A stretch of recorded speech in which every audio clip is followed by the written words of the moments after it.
ये महान सदन में जब वंदे मातरम की चर्चा हो रही है तब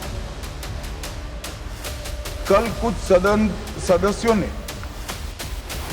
लोकसभा में प्रश्न उठाया था कि आज वंदे मातरम पर चर्चा की जरूरत क्या है।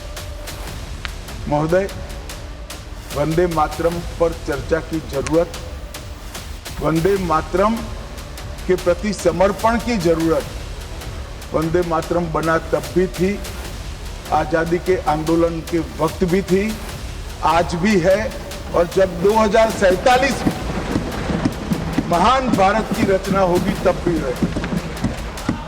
क्योंकि अमर कृति मां भारती के प्रति, भारत माता के प्रति समर्पण, भक्ति और कर्तव्य के भाव जागरूक करने वाली कृति है।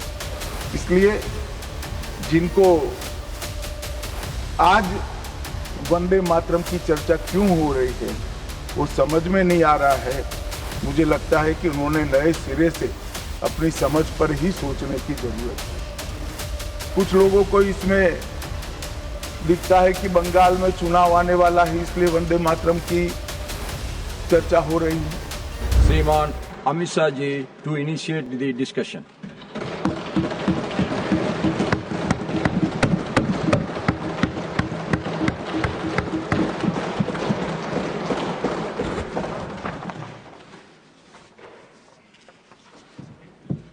सभापति महोदय, यह सदन जब से बना तब से कई सारे ऐतिहासिक पल इस सदन ने जिए भी हैं और सदन की कार्यवाही के माध्यम से राष्ट्र जीवन की स्मृति में वो समाहित भी हुए हैं।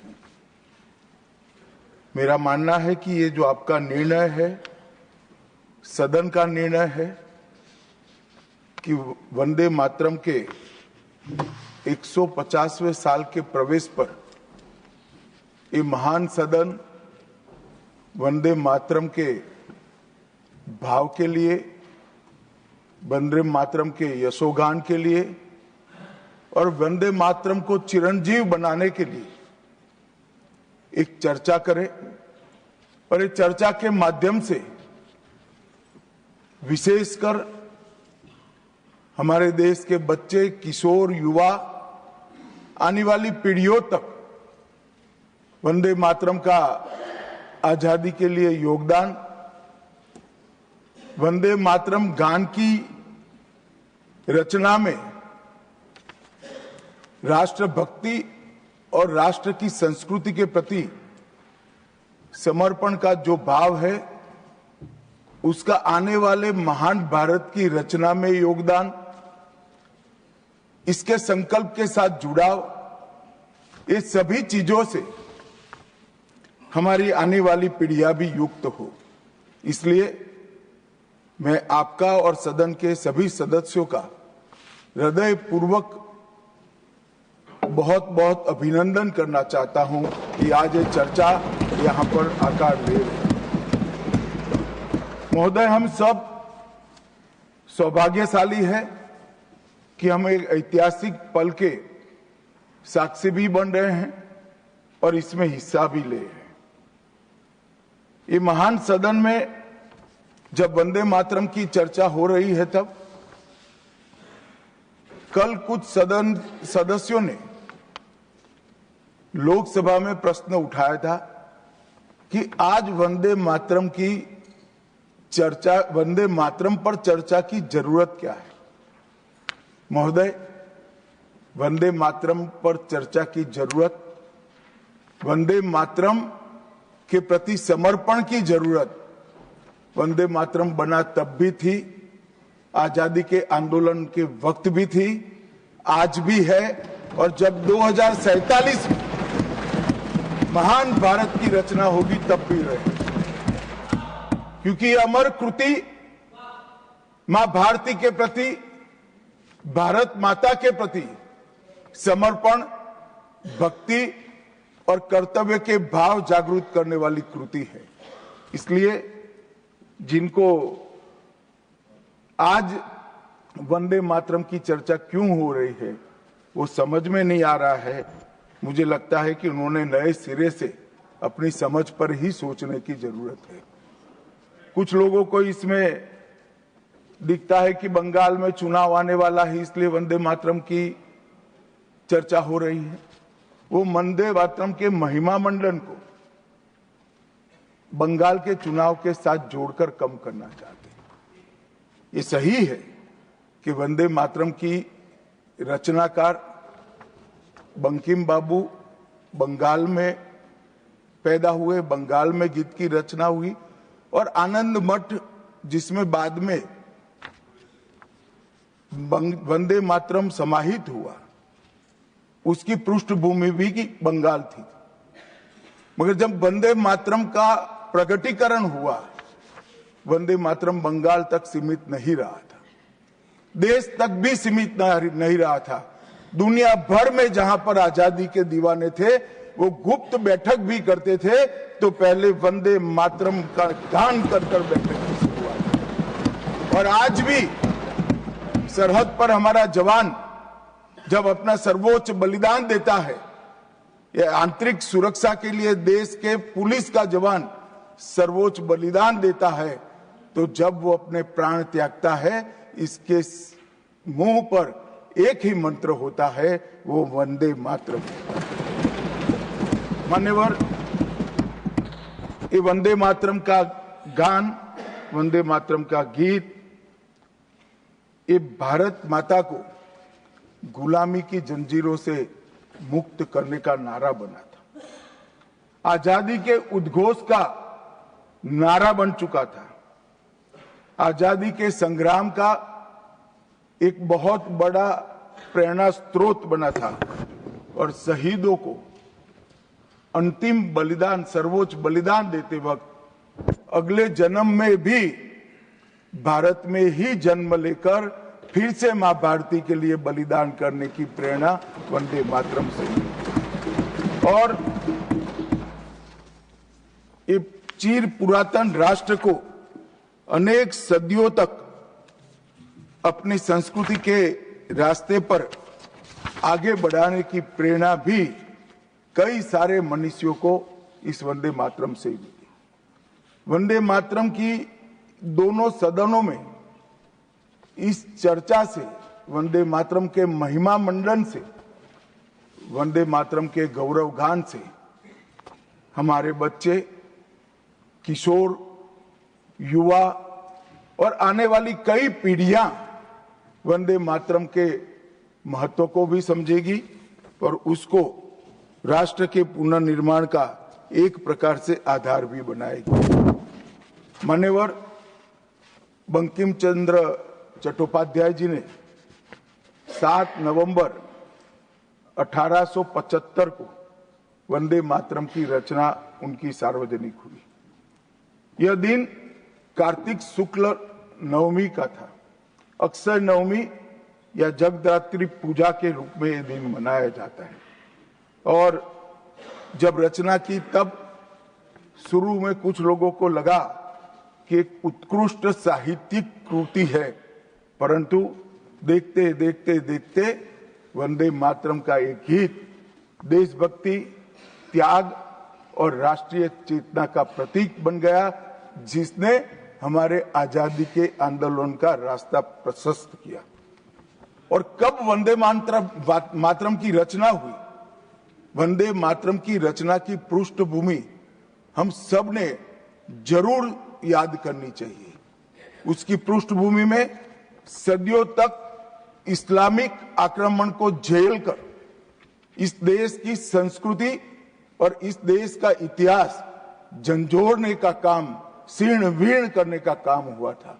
उसके बाद अंग्रेजों ने अपने शासन के काल में, भारत के गुलामी के काल में एक नई सभ्यता, एक नई संस्कृति हमें थोपने का प्रयास किया था।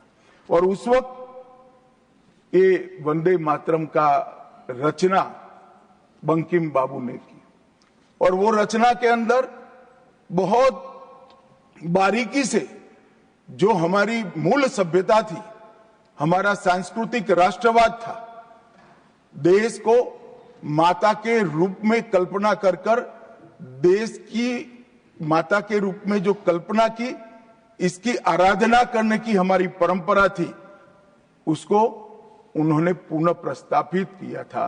और इसीलिए ये गीत देखते देखते कोई प्रचार के बगैर, उस वक्त ना सोशल मीडिया था, ना प्रचार के कोई साधन थे, उल्टा जो सरकार थी वो तो उसको रोकना चाहती थी, प्रतिबंध लगाती थी, वंदे मातरम बोलने वालों पर कोड़े बरसाए जाते थे, जेल में डाल दिए जाते थे।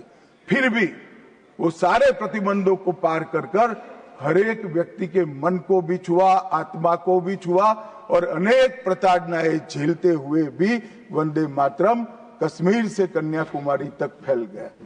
मान्यवर, ये एक प्रकार से भारत के संस्कृति के प्रति श्रद्धा रखने वाले सभी लोगों को पुनः जागरण का मंत्र बन गया। गुलामी के कालखंड में कई मंदिर, विश्वविद्यालय, कला केंद्र, हमारी कृषि व्यवस्था है, हमारी शिक्षा व्यवस्था, कई सारी लाइब्रेरी अस्त व्यस्त हो गई, तोड़ दी गई, शीर्ण वीर्ण कर दी गई, मगर हमारी संस्कृति, उसके भाव को हमारे जनमानस से कोई नहीं मिला। मगर एक जरूरत थी वो भाव को जागरूक करने की और वो भाव को पुनः संगठित करने की। उसी वक्त बंकिम बाबू ने वंदे मातरम की रचना की और देखते देखते वंदे मातरम का नारा अक्रॉस द कंट्री, पूरे देश में ट्रैवल कर गया मान्यवर, और अंडमान निकोबार की जेलों तक पहुंच गया। उसको ना अंग्रेज रोक सके, ना अंग्रेजों की सभ्यता को स्वीकारने वाले लोग रोक सके। मान्यवर, वंदे मातरम ने एक ऐसे राष्ट्र को जागरूक किया जो अपनी दिव्य शक्ति को भुला चुका था। राष्ट्र की आत्मा को जागरूक करने का काम वंदे मातरम ने किया। यह इसीलिए महर्षि अरविंद ने कहा, वंदे मातरम भारत के पुनर्जन्म का मंत्र है। श्री अरविंद का ये वाक्य, इसका गर्भित अर्थ वो वंदे मातरम की महत्ता को बताता है। मान्यवर, अरविंद घोष ने यह भी कहा कि देश को एक ऐसे मंत्र की आवश्यकता थी और ईश्वर ने उसे साकार करने के लिए ही बंकिम बाबू को इस भूमि पर भेजा था। श्री अरविंद का वंदे मातरम के लिए भाव बच्चे बच्चे के लिए एक प्रेरणा स्रोत बन गया और हमारे आजादी का नारा बन गया। मान्यवर, हमारे देश को जो लोग समझते हैं, लोग जो जानते हैं, वो सभी लोगों को मालूम है कि हमारा देश पूरी दुनिया में एक प्रकार से अनूठा देश है। दुनिया के कई देशों की रचना अधिनियमों से हुई, कहीं युद्धों के कारण हुई, कहीं युद्ध के बाद संधि के कारण हुई। भारत एकमात्र ऐसा देश है जिसकी सीमाएं कोई अधिनियम से तय नहीं की है। हमारे देश की सीमाएं हमारी संस्कृति ने तय की है और संस्कृति ने इस भारत को जोड़ कर रखा है। और इसीलिए सांस्कृतिक राष्ट्रवाद का जो कंसेप्ट था, उस सांस्कृतिक राष्ट्रवाद के कंसेप्ट को, सांस्कृतिक राष्ट्रवाद के विचार को सबसे पहले गुलामी के कालखंड में जागरूक करने का काम बंकिम चंद्र चट्टोपाध्याय जी ने किया। हम पूरे देश को एक बार फिर से देखें तो हमें मालूम पड़ेगा कि हमारे देश को जोड़ने वाला मंत्र हमारी संस्कृति है। हमारे देश को जोड़ने वाली, एक रखने वाला मंत्र हमारी संस्कृति है। और इसी के कारण वंदे मातरम का जो उद्घोष हुआ, उसने सांस्कृतिक राष्ट्रवाद के सिद्धांत को पहली बार एस्टैब्लिश करने का काम किया। जब अंग्रेजों ने वंदे मातरम पर कई सारे प्रतिबंध लगाए, तब बंकिम बाबू ने एक पत्र में लिखा था, मुझे कोई आपत्ति नहीं है मेरे सभी साहित्य को गंगा जी में बहा दिया जाए। यह मंत्र वंदे मातरम अनंत काल तक जीवित रहेगा। यह एक महान गान होगा और लोगों के हृदय को जीत लेगा और भारत के पुनर्निर्माण का ये मंत्र बनेगा। आज हम देख रहे हैं कि बंकिम बाबू के वो शब्द सच हुए हैं। भले देर से ही सही, ये पूरा राष्ट्र आज सांस्कृतिक राष्ट्रवाद की परिकल्पना को स्वीकार कर आगे बढ़ रहा है। और मान्यवर, हम सब जो भारत माता की संतानें हैं वो मानते हैं कि ये देश कोई जमीन का टुकड़ा नहीं है, वो उसको हम माँ के रूप में देखते हैं और उसका भक्ति गान भी करते हैं और वो भक्ति गान की अभिव्यक्ति ही वंदे मातरम है। मान्यवर, आज मैं सदन में जब ये चर्चा हो रही है तब बताना चाहता हूं, वंदे मातरम की रचना में हमारे जीवन में देश की भारत माता की कल्पना का जो योगदान है उसको बहुत अच्छे तरीके से भावना के साथ वर्णन किया है। जल, फल और समृद्धि तीनों की दायिनी भारत माता को बताया गया।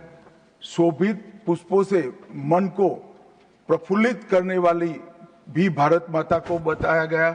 सरस्वती, लक्ष्मी, दुर्गा, ये तीनों का जो स्वरूप है वो भारत माता है।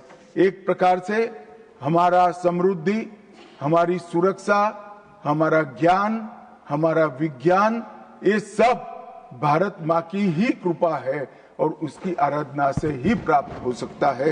इतना बड़ा एक संकल्प बंकिम बाबू ने रखा। दुर्गा की वीरता, लक्ष्मी की संपन्नता और सरस्वती की मेघा, ये तीनों हमें भारत माँ की कृपा ही दे सकती है, यह मिट्टी ही दे सकती है। इसीलिए इसको बार बार प्रणाम करना चाहिए, माँ को प्रणाम करना चाहिए। मान्यवर, एक प्रकार से जिसकी उद्घोषणा 150 साल पहले बंकिम बाबू ने की, ये विचार तो बहुत चिर पुरातन है। रामायण के अंदर प्रभु श्री राम ने भी जब उनको सलाह दी गई कि इतनी वैभवशाली लंका है, आप लंका जीत ही लिए हो, तब अयोध्या जाकर क्या करना है, यहीं रह जाते हैं। तब उन्होंने कहा कि माता और मातृभूमि ईश्वर से भी बड़ी होती है, मैं माता और मातृभूमि का त्याग करूं। मातृभूमि के महिमा मंडन प्रभु श्री राम ने भी किया। मातृभूमि का महिमा मंडन आचार्य शंकर ने भी किया और मातृभूमि का महिमा मंडन आचार्य चाणक्य ने भी किया। ये सभी ने समय समय पर हमारे अस्तित्व को मातृभूमि के साथ जोड़ने का काम किया। मातृभूमि ही हमें पहचान देती है, वो ही हमें भाषा देती है, वो ही सभ्य जीवन जीने की संस्कृति का आधार बनाती है और वो ही हमारे जीवन को ऊपर उठाने का अवसर देती है। इसलिए मातृभूमि से ज्यादा कुछ हो नहीं सकता। ये भाव जो चिर पुरातन भाव था उसको बंकिम बाबू ने पुनर्जीवित किया और वो घनघोर रात्रि जैसे गुलामी के कालखंड के अंदर जैसे एक बिजली प्रकाश फैला देती है, उसी प्रकार से वंदे मातरम के गान ने घनघोर अंधेरे के अंदर, जन जन के अंदर गुलामी की मानसिकता छोड़कर आजादी की प्राप्ति, स्वराज की प्राप्ति का एक जोश जगाने का काम किया। मान्यवर, महर्षि अरविंद ने वंदे मातरम को गीत नहीं, हमारी आध्यात्मिक शक्ति का प्रतीक माना। उन्होंने बहुत सुंदर तरीके से वर्णन किया है कि स्थूल, सूक्ष्म और कारण तीनों प्रकार से वंदे मातरम भारत की शक्ति को जगाता है। स्थूल शरीर, वंदे मातरम का उच्चारण हमारी शरीर में शक्ति और उत्साह भरता है। राष्ट्रभक्ति की क्रिया प्रक्रिया शक्ति को जगाती है। सूक्ष्म शरीर हमारे भावनाएं, हमारे विचारों को वो शुद्ध करता है। और हमारी चेतना को वो जागरूक करता है। और कारण आध्यात्मिक शरीर में भी उन्होंने कहा कि बंकिम बाबू एक ऋषि चेतना से प्राप्त मेघा से ही वंदे मातरम की रचना किए हैं। और बहुत अच्छे तरीके से उन्होंने कहा यह गीत केवल देशभक्ति की, देश प्रेम की अभिव्यक्ति नहीं है, बल्कि भारत माता की दिव्य शक्ति का आह्वान है। भारत की मूल चेतना, सनातन शक्ति, उसको पुनर्जीवित करने का ये वंदे मातरम मंत्र है। और इसीलिए आजादी के वक्त सभी हमारे नेताओं ने वंदे मातरम को आजादी के आंदोलन का आधार बनाने का काम किया।